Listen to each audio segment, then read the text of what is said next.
Hi, everyone. Good morning. It's Emily here. Welcome back to the Hashira Half Hour. As always, today I am joined by Bryan and Hannah. What's up, guys? I'm the change that the Fire Nation brought to the world, Bryan.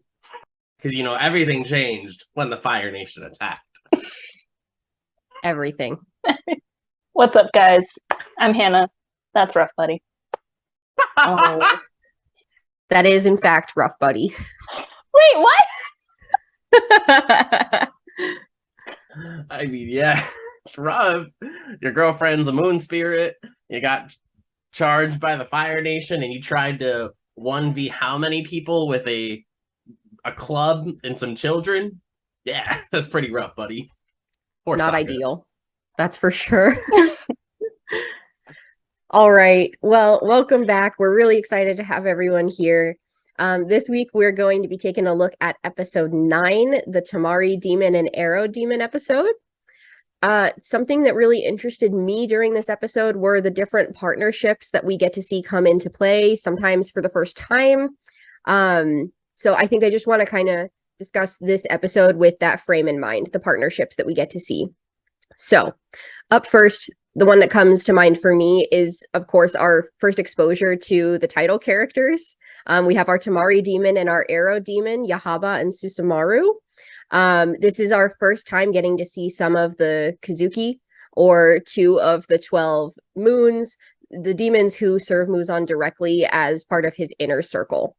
What are some of your first impressions of their partnership and the fighting that we get to see in this episode? Oh my gosh, this whole episode is just like fight scene after fight scene, and I love it. It's one of the reasons I love Demon Slayer so much. Definitely the 2 most powerful we've experienced outside of like this short introduction to Muzan that we got, but definitely seeing like this power of the blood demon art that they can do, and realizing that hey, this could be the power of the 12 demon moons, and what Tanjiro is up against and how much it is a struggle. uh Absolutely incredible, and shout out to them for literally having met like when Muzan summoned them the episode before, and being able to work as a team so well so quickly as demons that usually are very not teamwork related. So definitely, wow, like if this is just the beginning of what we're up against, we got a lot to go. Yeah, I like them a lot. Kind of with piggybacking from Hannah, right? We've seen demons who are usually very individualistic and very towards their own goals. But in this moment, I think it's kind of interesting how we see both these demons' goals align exactly. So their individualistic goal actually supports teamwork, which is super interesting for the villains. As well with kind of how these villains operate and their weapons. I love the way that they are actually able to attack. I think that's a partnership style that I think kind of Muzan put together, is a directional control with the same bludgeoning force of a ball in Temari. And I think that's really interesting in itself, because when you're in a fight, right? Or, I mean, not that I've really been in a fight, let's be real here. But when you have both ways or 2 different ways of attacking, it's pretty strong and you're going to put up a good fight. So I think it's a really interesting aspect to look at too. What do you mean, Bryan? You don't know thunder breathing? I thought you did. You know what? I like to think I know these things, and then they just don't happen in real life. And I'm like, ah, man, I did not Kami Kagura, my essay last night. So. Oh, man. Well, I think that I totally agree. They are some pretty formidable opponents. These are, Tanjiro and Nezuko have fought some demons before, but again, this is their first brush, really with an actual fight against Muzan and his direct horde. So it's more intense, I think, more quickly than some of the other fights that we've seen. And it's a bit unclear right now, I think, how everything is going to play out. So Tanjiro and Nezuko, I think, here are facing a challenge that once again tests the limits of what they've already tried in those other fights so far. But I do think that something that's unique about this fight is that while they're facing those 2 Kazuki, or the 2 moons, and that's unique to them, they also have this unique advantage that they're being aided by the partnership of Tamayo and Yushiro. how do you think that the assistance from these two demons that are cooperating with them might have also influenced or might continue to influence the direction of this fight? It's interesting because, again, right, we see that inner faction split, right? We see how there's two sets of demons here who are essentially working against each other, but they come from the same progenitor. So you get that very same, like, we have the same master, shouldn't we understand each other? But I think as, Tamayo and Yushiro lean into Nezuko and Tanjiro trying to, support them in eradicating demons, they're only coming back harder. They're like, you guys were and are our opponents right now, and I don't care. I need more of Muzan's blood. I want more power. So it's really that continual, like, almost, I don't know, like pushing into each other or a tug of war from either side. It's just like the more force you add in from one side, the more the other comes back with. Yeah, and kind of an interesting thought I was thinking of, like, obviously in this fight, Tanjiro is really the only one that's truly in danger, because we see Yoshiro's head get knocked clean off at the very beginning of this fight, which the first time I watched this, I briefly thought he was dead, but he was fine. So Tanjiro is really the only one that's like actually truly in danger. Like, if that ball hits him wrong, he's dead, because he's a human. He can't regenerate his head. And he the whole time is like, I need to protect you. I can't protect you. You need to get out. And they keep reminding him, like, you're demons. We will be fine. And I think that really influenced the fight, because Tanjiro was ready to take them on, like, by himself, and then he kind of had to realize that he needed to accept their help from both Tamayo, Yushiro, and Nezuko. And he's kind of realizing that maybe, okay, these are two very formidable opponents. Wow. And I need their help. Yeah. Something that I noticed in this episode too was just that he did need the help, for one thing, even if that wasn't where his initial thoughts went. His initial thoughts are, of course, to protect. That's just like his nature, I think. Mm-hmm. But they don't really need the protection. And as a matter of fact, he needed it much more. And we get to see him get some like divine assistance, I think, in this episode for the first time, with the like talisman or the sigil thing that he gets from Yushiro to be able to see, because he's like, I don't know how to fight this guy with the arrows. Like, I'm just being thrown around right now like a ping pong ball. What can I possibly do? He's like, and Yushiro's like, you don't see that? Okay, let me help you so that you actually stand a fair chance in this fight, because without this, you wouldn't be able to. So I don't know if that was like something that was begrudgingly given from Yushiro, but I do think it was something that would have made a pivotal turn in the fight for Tanjiro as well, and given him a fair advantage, I think. Because you brought that up, I've got like a line to go through here. First off, it feels like Yushiro was like, come on, man, copy my homework and make it look a little different. Like, that's the vibe I got from that. Second, trying to play the Arrow Demon in the Hinokami Chronicles, the Demon Slayer video game, literally most difficult character to play.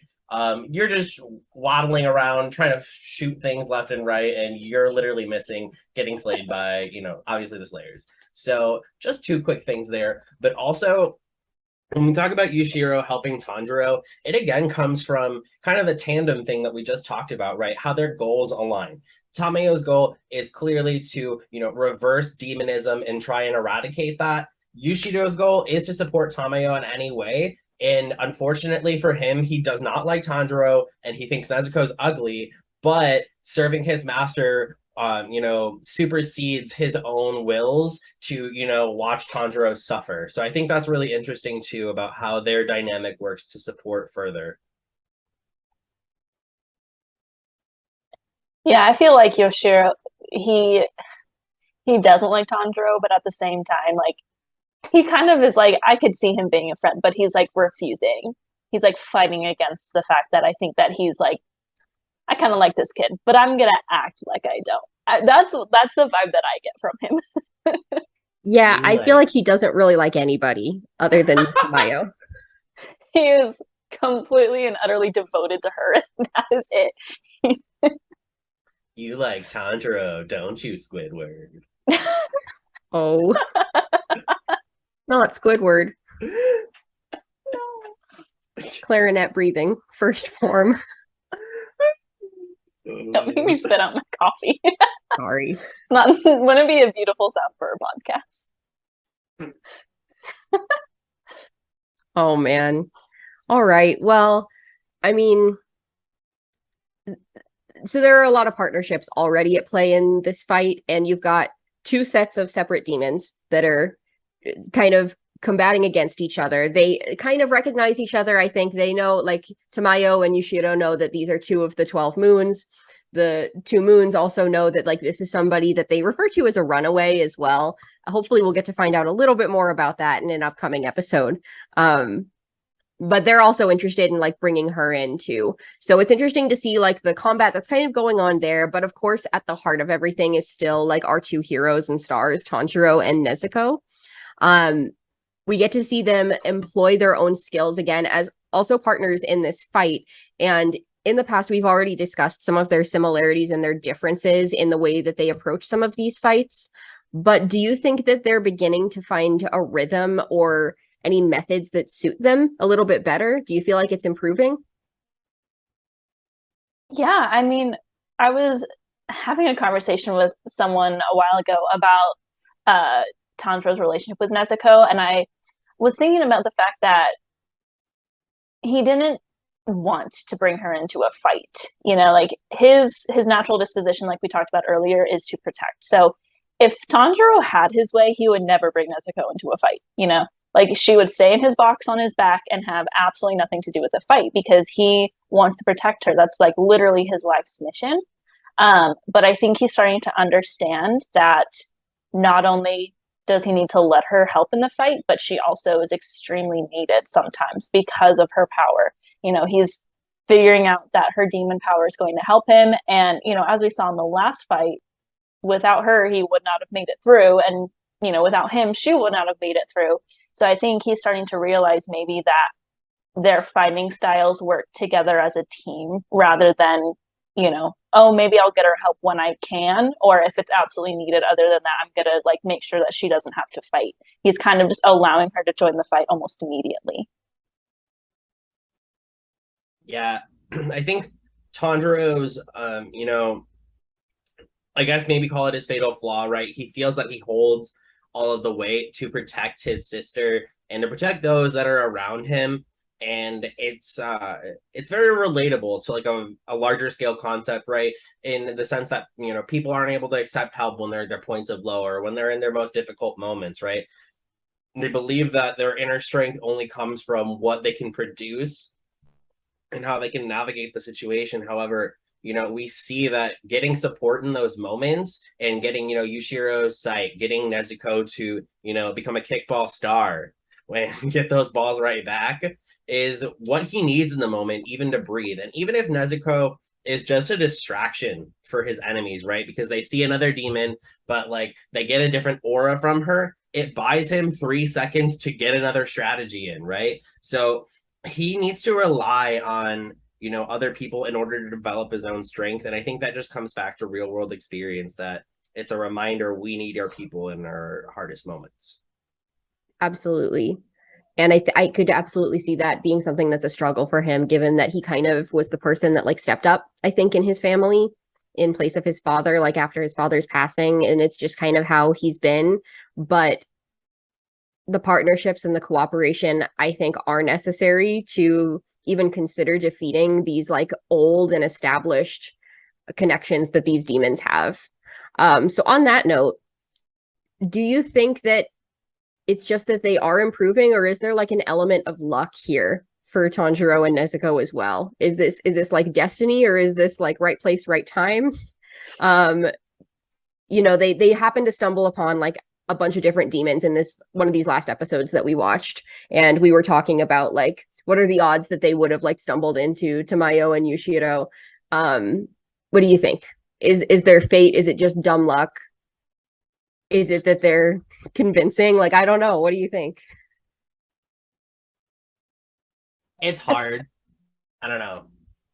Go for it.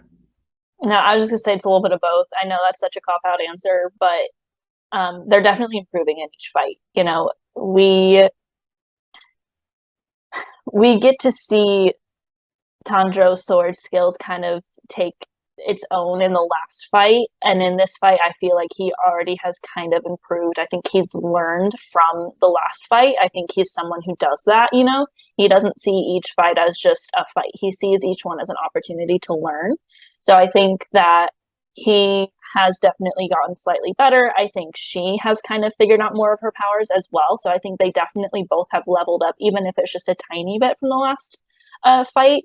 But also, I think that there is just kind of a little bit of luck, kind of with how they just came to be into this town where there's all these demons. You know, first we find Muzan, and then we find Tamayo and Yushiro, and now we've come across these two demons that might help in getting the serum that we've just learned about the blood being needed. So definitely a little lucky, but also definitely getting better at their skills. Yeah, I think this comes back to a point I made in earlier episodes, but in anime, and I guess just as like a growth development thing, right? Whenever Tanjiro's in a very difficult situation, we see him again in these critical moments where he is, on the brink of dying or, winning the fight. And he always rises up to the challenge. Now, whether that's from his own motivation, whether it's from he didn't trip over a rock on his way over, like whatever that may be, he's still, I mean, what? You gotta be honest. There's like, I'm running, I gotta fight this demon. Oh no, a rock, let me dodge. Whatever, right? But even if it's either of those things, I think it's just so entertaining to watch this character grow in that way, because whether it's luck or not, it's still so powerful that he's able to persevere with Nezuko on his back or at his side and continually avenge and, work through the traumas that he's had. Absolutely. Solid point that he'd bring up a rock. Like, we never think about that when we're watching these fight scenes in these TV shows and movies, and it's like, what if this character literally tripped over a rock at the wrong time? That would be the difference between life and death. And I would be the person that would trip over a rock. Like, let's be honest. It's not a boulder, it's a rock. Come and get. Oh, no. And then the demon standing there like, that's it? I didn't even get to throw a punch, man. Whoopsie. Start over? No, but it's true. It's like I think that there does have to be some kind of element of luck, but there is usually like some kind of element of destiny too. So I think it's interesting, but luck or not, all of that aside, do you think we just talked about needing to lean on others for support? You would think that the humans in this show would not want necessarily to be at the mercy of demons, regardless of how helpful they are. Do you think that the outcome of this fight that we've seen so far insinuates that the cooperation of some demons like Tamayo and Yushiro is going to be necessary in order to succeed against Muzan, or could humans do it alone? I mean, just based off of the knowledge that we've learned in this episode with Tamayo's ability to kind of come up with ideas on the fly to turn someone back into a human. Like, she didn't know of Nezuko's existence until maybe an hour beforehand, and she already kind of has a plan that clearly she has the smarts and the understanding of like chemistry to be able to figure stuff out. So I think this definitely is a step that shows us that having demons on our side could not only be helpful, but could be do or die for our team. The humans have no chance, I'm sorry. They're dead. Without any demon support, like, it's part of any war that you're fighting, right? You need to have some intelligence. The British and the American Revolution, the French, Russia and America right now, literally every war example has that espionage aspect, whether it's direct spying or it's just intelligence or strategy wise, right? They're demons, so they're able to predict any, one-offs that someone could pull off, so you need every piece of information you can when you're taking on this enemy that is far stronger than you are and is also just far more durable. From what we've seen so far, we know that humans are like twigs and demons are like trees. And so one wrong move and you're gone. So you need to be able to plot every second carefully.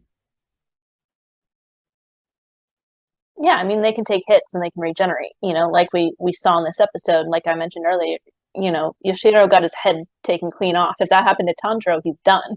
He's, he's not a demon. So demons fighting demons can be a bit of a long fight because they really can't kill each other until the sun comes up, but that also allows for them to keep going on with the fight when a human might run out of stamina or receive an injury that takes them out of the fight or get killed. Absolutely. I'm excited to get to see a little bit more of these two characters, Tamayo and Yushiro, and I'm interested to get to see a little bit more about this runaway business, because the whole thing that we talked about with Muzan before is that these demons that are subordinates to him are not capable of running away or from like disobeying any of his orders, and it seems that she's been able to do that. So I think that she's going to be really important and have a really interesting story and motivation for wanting to bring down this character. And I do think her cooperation is necessary. So I'm excited. Excited. Any other thoughts about this week's episode before we transition into our favorite moments? I think you brought it up last week, but I just wanted to say it again. The Temari demon, Susumaru, love the bells on the balls. Like, every time they just hit the ground or like they strike, just that like lovely audio choice. It just like it stuck with me after you brought it up last week, and all week long I've been thinking about like ding.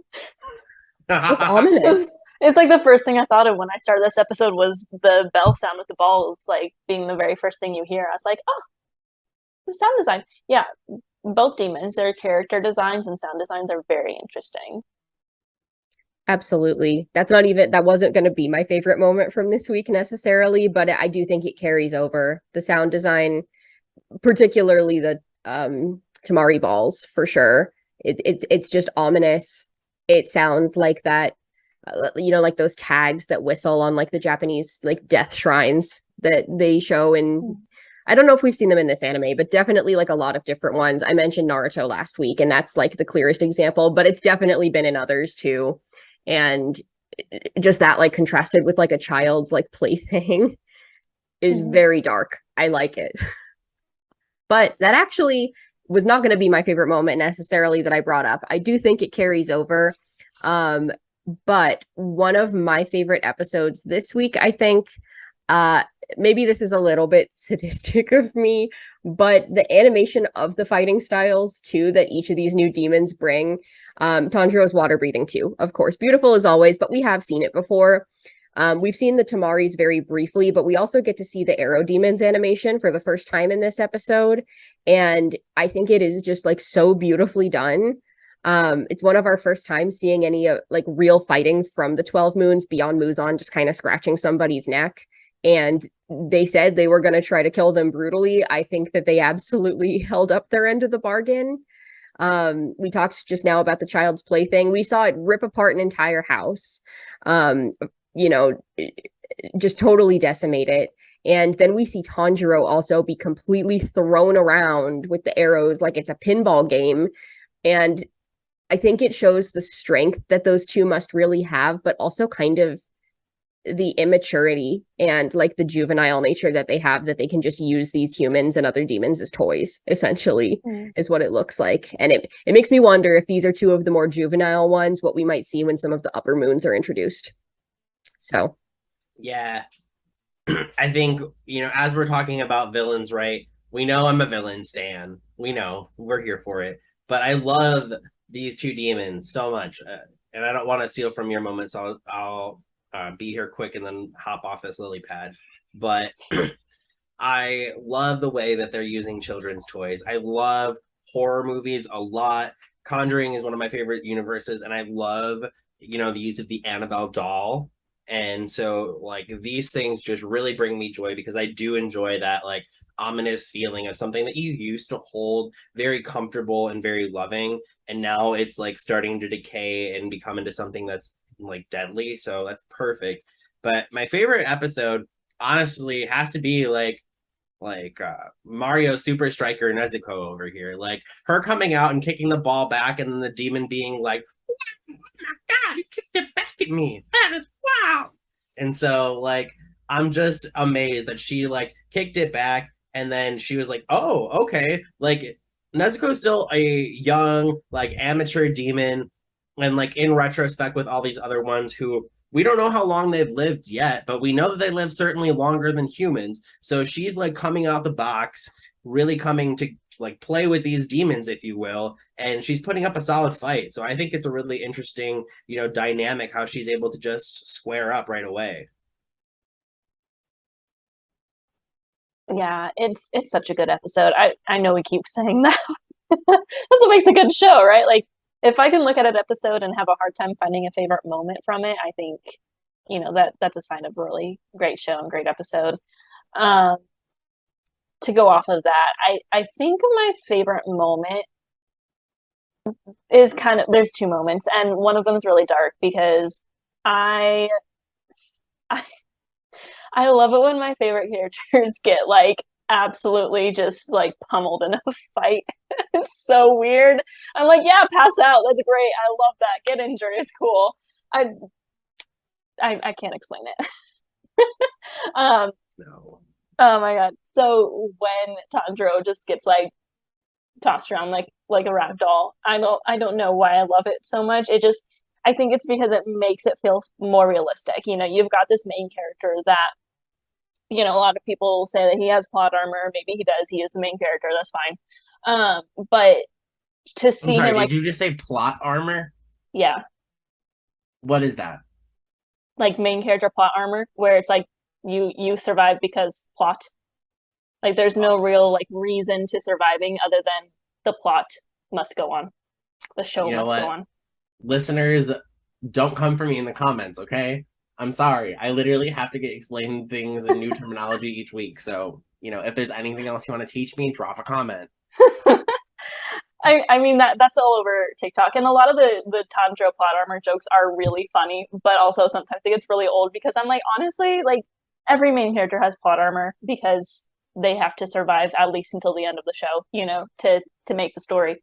Um, but I like when they, get close or like they pass out or they're super injured because it just like makes it feel more realistic. Like they're fighting a very formidable foe, so it's only realistic that bad things happen, and he's dealing with this like very new blood demon art, and it takes him a minute to really figure it out.